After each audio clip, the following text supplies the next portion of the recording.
Hello everyone, कैसे हैं आप सब लोग। Welcome back to the classes. मैं Nikhil Rana. Class 9th 10th का रिवीजन यहाँ पे चल रहा है मेंस्ट्रुएशन से रिलेटेड क्वेश्चंस का। तो दोनों क्लासेस के क्वेश्चन यहाँ पे कवर किए जा रहे हैं। तो चलिए अपनी क्लास शुरू करते हैं। कल का पहले क्वेश्चन देख लेते हैं। कल का हमने क्वेश्चन क्या था, circle is inscribed in a square whose length of the diagonal is 12√2 centimetre. ठीक है। An equilateral triangle is inscribed in that circle, length of the triangle क्या रहेंगी, ठीक है, साइड ऑफ अ ट्रायंगल। तो इस तरह से आपको यहाँ चीज बताया कि पहले भैया एक स्क्वायर है। सबसे पहले हमने एक स्क्वायर लिया। स्क्वायर का जो डायगोनल है वो हमने बताया 12√2 है। तो डायगोनल से क्या चीज निकल के आई थी, ठीक है, डायगोनल से क्या चीज निकल के आई थी। अगर मैं आपको बोल दूं ये मेरे पास यहाँ स्क्वायर है, ठीक है, तो इसका एक डायगोनल भी है, इसका डायगोनल भी है। हर एक चीज को अलग अलग करके यहाँ कर अगर एक साथ करोगे तो फिगर ऐसे बन रहा था। तो उससे क्या होती है, दिक्कत आ रही थी क्वेश्चन को सॉल्व करने में। तो ये क्या बोला जी, ये बोला जी 12√2 है। क्या बोला जी, 12√2 है। ठीक है, डायगोनल 12√2 है। अब सर डायगोनल जब 12√2 था तो यहाँ से साइड निकलने का फॉर्मूला या तो आप पाइथागोरस थ्योरम लगा दो या फिर डायरेक्टली आप यहाँ पे डायगोनल का जो फॉर्मूला होता है √2 इंटू साइड, उसको √2 into side where A is the side, इसको यूज करो और यहाँ से साइड हमारी निकल गई। तो साइड ऑफ अ ट्रायंगल जो हमारी यहाँ से निकली वो कितनी आई थी हमारी, 2√a से हम निकालते हैं। तो यहाँ से a हमारा कितना आ गया था, 12 सेंटीमीटर हमारा a, यानी हर एक साइड जो है स्क्वायर की 12 सेंटीमीटर थी। अब उसके अंदर एक सर्कल है, तो सर्कल है तो अगर सर्कल टच करा तो ऊपर से नीचे ये भी पूरा 12 होगा, यानी डायमीटर इसका 12 होगा। डायमीटर 12 होगा तो इसका रेडियस कितना हो जाएगा, 6 हो जाएगा। फिर इस सर्कल के अंदर एक इक्विलेटरल ट्रायंगल था। इक्विलेटरल ट्रायंगल है तो कभी भी किसी सर्कल के अंदर इक्विलेटरल ट्रायंगल होता है, सर्कमस्क्राइब सर्कल होता है, तो उसका एक फॉर्मूला होता है रेडियस का, वो होता है a/√3। रेडियस का फॉर्मूला होता है साइड अपॉन √3। ठीक है, साइड अपॉन √3 फॉर्मूला होता है। इसकी मदद से मैंने क्या किया, साइड ऑफ यहाँ पे निकाल दी, साइड आ गया 6√3 सेंटीमीटर। ये कल हमने किया।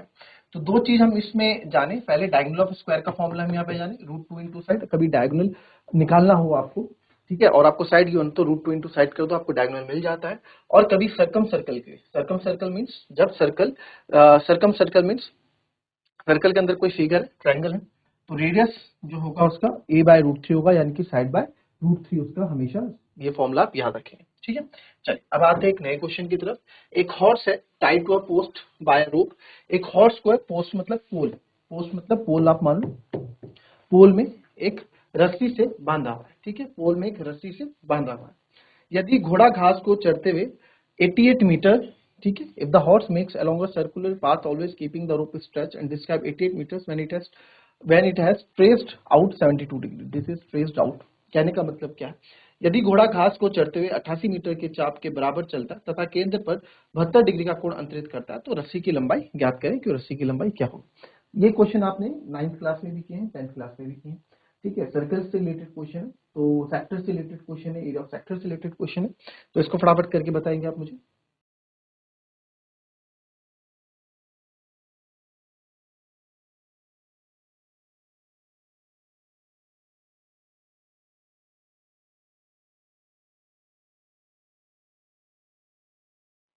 चलिए आ जाते हैं क्वेश्चन में वापस। क्या बोला है, a horse is tied to a post by a rope if the horse, ठीक है, मान लेते हैं यहाँ पे हमने हॉर्स बांधा और एक रोप से टाइट किया। If the horse moves along a circular path, यानी सर्कुलर पाथ बांधा आपने, यहाँ ये रस्सी बंधी है तो यहाँ से यहाँ तक जा पाता है बस, फिर वापस रस्सी यहाँ से यहाँ जाता है, ठीक है, इस तरह का आप मान लेते हैं, इस तरह से, ठीक है। और स्ट्रेच डिस्क्राइब 88 मीटर्स, और केवल 88 मीटर्स तक की क्या है, रोप है जो 88 मीटर तक को स्ट्रेच कर पाता है। तो बताओ, सॉरी 88 मीटर तक स्ट्रेच कर पाता है, ये 88 मीटर तक स्ट्रेच कर पाता है। तो आपसे बोल रहा है कि describe 88 metres when it has traced out 72 degree, और सेंटर में क्या है 72 डिग्री, यहाँ पे सेंटर ये कुछ इस तरह से बना रहा है। तो आपको एक आर्क यानी कि चाप बनता हुआ दिख रहा है, तो इसका फॉर्मूला क्या होता है, चलो इसको पहले फिगर में बढ़िया तरीके से बना देते हैं। ये आपके पास यहाँ पे है, मान लेते हैं ये हमारे पास यहाँ पे एच, एच नाम का हॉर्स आ गया, ठीक है। हॉर्स को हमने बांधा है यहाँ से, ये रोप से, रोप से बांध रहे यहाँ तक जाता है, ठीक है, यहाँ तक जा रहा है, यहाँ तक, ये मान लो ये 88 मीटर है। 88 मीटर का जो खंड है वो उसको इस रोप से, चाप से कर पा रहा है कवर, तो दिस इज कॉल्ड 88 मीटर। ये 88 मीटर है, ठीक है। एंड इसमें जो है जो एंगल वो बना रहा है सेंटर में 72 डिग्री एंगल बना रहा है। तो आपसे बोला है रेडियस है, एक देखा जाए सेंटर में हम यहीं से मान के चल रहे हैं, यहीं से हम सर्कल बना दे रहे हैं, ठीक है। तो यानी कि रेडियस, ये जो लेंथ ऑफ रोप है, जो रोप की लेंथ है, ये आपसे पूछ रहा है, इसको h मान लो, ये a मान लो, ये b मान लो, देखा जाए तो ये है। तो आपको पता है ये जो एरिया ऑफ आर्क है आप कैसे निकालते हैं, length of arc, length of arc में कैसे निकालता हूँ, थीटा बाय 360 इंटू 2πr, और लेंथ ऑफ आर्क आपको यहाँ 88 दे रखा है, थीटा आपको सेंटर 72 है अपॉन 360 इंटू 2 इंटू 22/7, और आर आपको यहाँ पे निकालना है। तो बहुत इजीली यहाँ पे हो जाएगा, आइए देखें कैसे। 22 4 सा 88, ठीक है, 2 2 सा 4, 2 से सर 36 टाइम में जाएगा, 36 से 10 टाइम में जाएगा, ठीक है। तो आर 7 बचा, और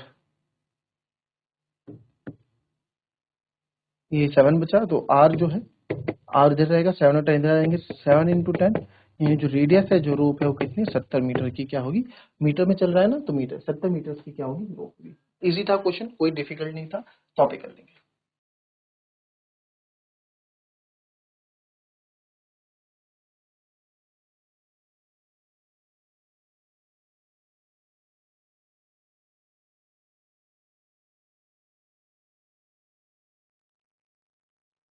चलिए अब इसमें जो है नेक्स्ट क्वेश्चन पे बात करते हैं।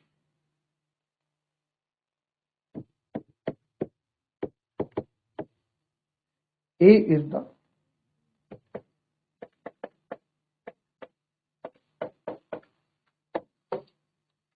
is the center of a circle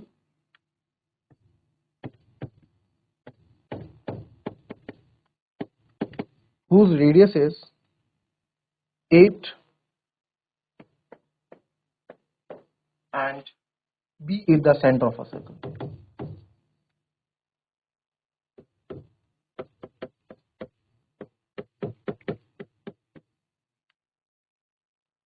Whose diameter is 8.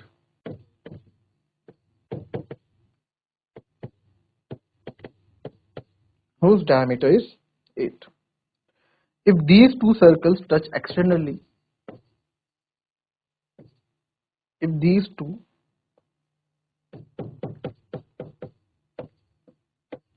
circles touch externally, then the area of the circle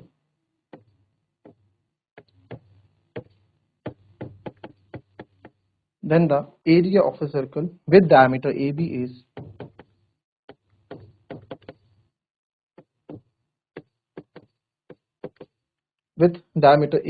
क्या होगा, पाई में आंसर देना, give your answer in terms of pi, give your answer in terms of pi. समझ रहे हो, पाई की term में answer देना, पाई की वैल्यू निकाल रखनी आपको जरूरी नहीं है, पाई की टर्म से आप वैल्यू आंसर्स का दे देंगे। चेक।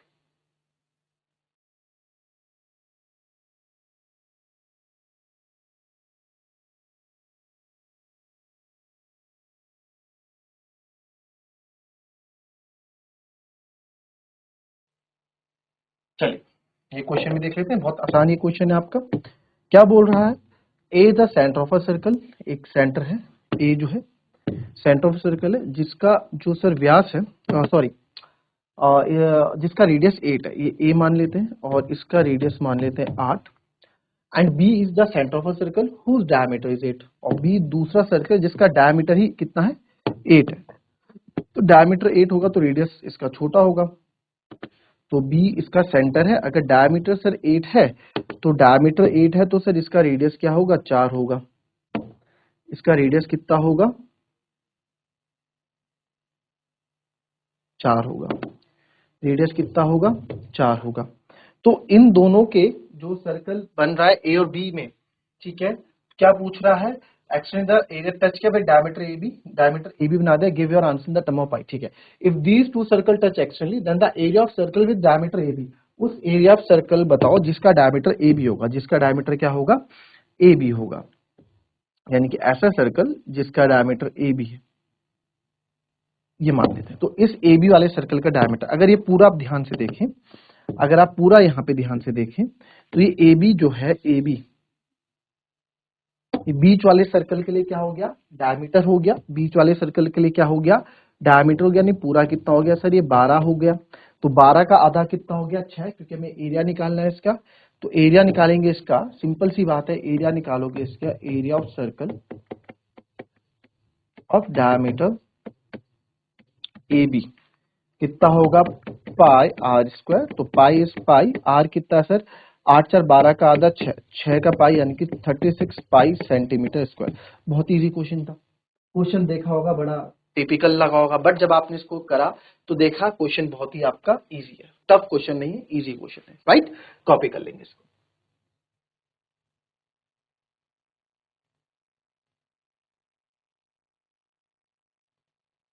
चलिए नेक्स्ट क्वेश्चन पे आते हैं। The cost of painting a room is rupees 120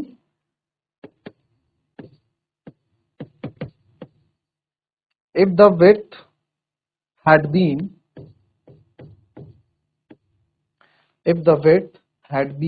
4 meters less, if the width had been 4 meter less, the cost of the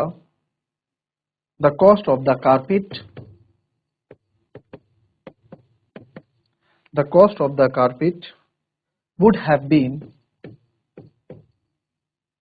rupees 20 less. So find the width of the room. बहुत प्यारा question. चलिए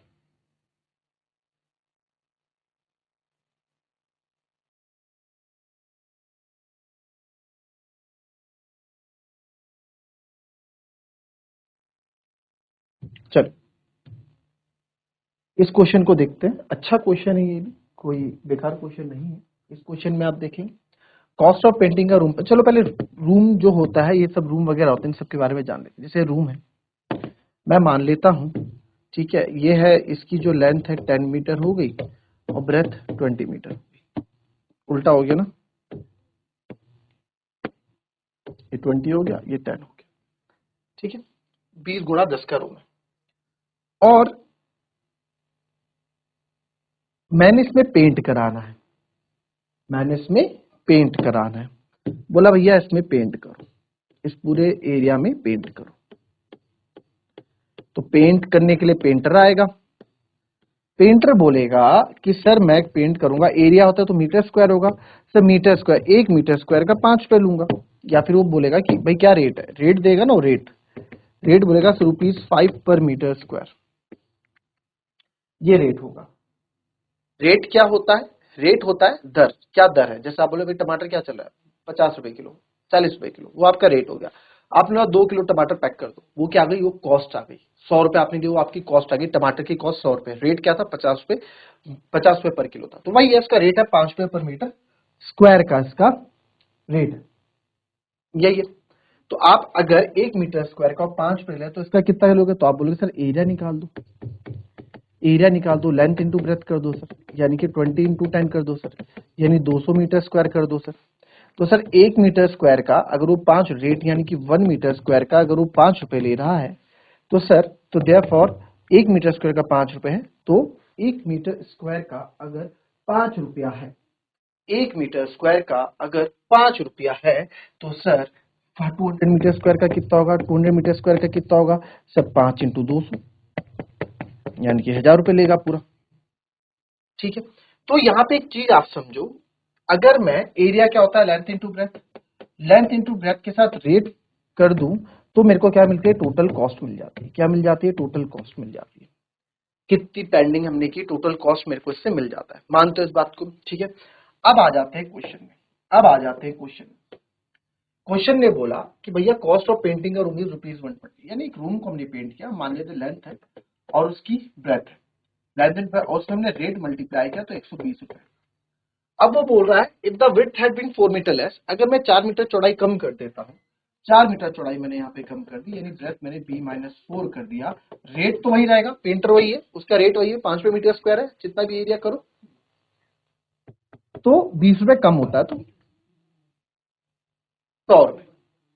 ठीक है, अब मुझे एक बात बताओ, यहां से अगर मैं एक चीज कॉपी करूं, यहाँ देखो तो यहां से क्वेश्चन दो तरीके से हो जाएगा, यहां से क्वेश्चन दो तरीके से हो जाएगा। दो तरीके से कैसे होगा सर? अगर रेट की बात करूं, रेट तो दोनों का सेम, तो अगर मैं ऊपर वाले को सॉल्व करूं, रेट को इधर रखूं, तो 120 अपॉन LB पहली क्वेश्चन मान लो चाहे, और दूसरे का रेट निकालो, रेट तो क्योंकि सेम है, 100 अपॉन LB-4, दोनों ही रेट है, दोनों ही क्या है आपके रेट है, तो इन दोनों वैल्यूज को सेम रखूं भाई, दर तो सेम है, रेट तो सेम है दोनों के लिए, तो सर रेट सेम है, तो यानी कि sir 120 upon LB is equal to 120 upon LB-4 कर देता हूं, कोई दिक्कत नहीं है। तो यहां से आप देखेंगे L से L मेरा यहाँ कैंसिल हो जाएगा, और ये 100 था, सॉरी, एक जीरो से एक जीरो कट गया, और ये हो गया आपका 2 6 12, 2 5 10, क्रॉस मल्टीप्लाई करेंगे, 6B-4 आएगा और 5B आएगा, तो 6B-24, ये हो गया 5B, ये इधर आ जाएगा, 6B-5B इक्वल्स टू 24, तो B कितना आ गया सर? 24 मीटर आ गया। B कितना आ गया? 24 मीटर आ गया। मानते हो इस बात को? बहुत बढ़िया क्वेश्चन, बहुत अच्छा क्वेश्चन सर आपने समझाया ये, ठीक है। अच्छा, इसका दूसरा मेथड देख लो, दूसरा मेथड देख लो, बहुत आसान है, कोई इतना टफ नहीं है, वही चीज है, length into breath into rate कितना है सर? 120 रुपए। अगर लेंथ इंटू ब्रेथ -4 कर दूं तो रेट फिर 100 रुपए, यानी कि यहाँ क्या हुआ? 20 रुपए की घटौती आ गई, 20 रुपए की घटौती आ गई। सेम चीज है, सेम चीजों को, तो इनके बीच में रेशियो, रेशियो मतलब अनुपात, अनुपात मतलब कंपैरिजन कर सकता हूँ, तो इनका रेशियो कर सकता हूँ सर। अगर रेशियो करूँ L into B into R upon LB-4 into R equals to 120 upon 100 लिख सकता हूँ, बिल्कुल सर लिख सकते हैं आप। तो अब आप यहाँ देखो, फटाफट इसको कट कर सकते हैं, 1 जीरो से 1 जीरो कट गया, L से L कट गया, R से R कट गया, 2 6 12, 2 5 10, वही कैलकुलेशन बन के आ गई, 6 से B-4 और इधर हो गया 5B, क्रॉस मल्टीप्लाई करोगे तो यहाँ से B कितना आएगा? 24 मीटर ही आएगा। करने की अप्रोच अलग अलग है, बट कॉन्सेप्ट इनका एक ही है, ठीक है, कॉन्सेप्ट इनका एक ही है, क्लियर? कॉपी कर लें।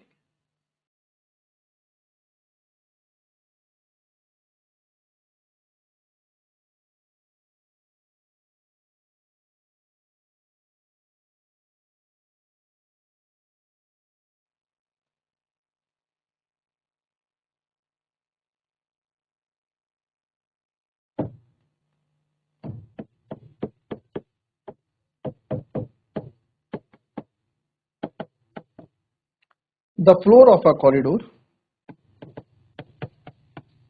is 100 meter long and 3 meter wide, and 3 meter wide. Cost of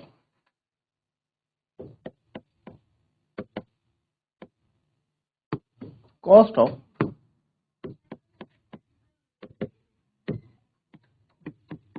cost of covering the floor with carpet 50 centimeter wide at the rate of rupees 15 पर मीटर इस क्या होगा? ठीक है, ये भी अच्छा क्वेश्चन, बढ़िया क्वेश्चन, देख लो इसको।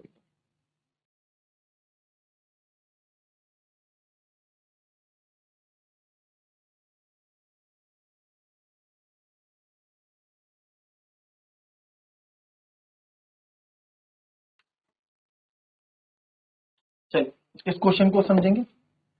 आपके पास ये रूम है और इसमें फ्लोर में इसने बोला 100 मीटर लंबा है और 3 मीटर चौड़ा है ये फ्लोर, ठीक है। तो अगर मैं इसका एरिया बोलूं, अगर हम इसके एरिया की बात करें, एरिया फ्लोर कितना हो जाएगा सर?